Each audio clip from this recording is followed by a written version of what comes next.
It's been touted as the way of the future, battery-powered buses, with the number in Sydney growing rapidly. Now, a small company in Penrith is leading the charge, creating the power supply needed to keep the fleet moving.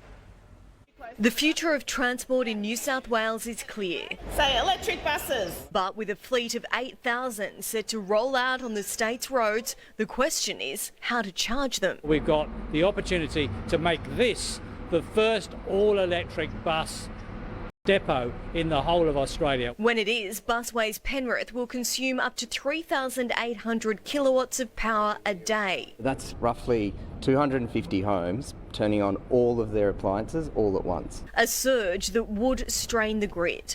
To avoid that, a locally developed technology is being trialled, giving depots the power to predict power supply. That will help us manage the power coming into the depot within the capacity of the grid. Which means that they can decide when to charge those buses and to do it outside of peak demand period. The buses aren't just hooked up to a charger, but the network itself communicating directly with the energy provider. So they can ramp down when the grid is overloaded, and at night when there's spare capacity they can ramp up. Saving power and money. Using locally sourced clean energy just makes good business sense. Particularly in the current environment with fuel prices surging, incentivising the state government to retire diesel buses in favour of electric options as soon as possible. We really are looking forward to walking away from having to suffer the variations of fuel prices, diesel prices. This world-first technology is a big step in the right direction. Clean as a whistle.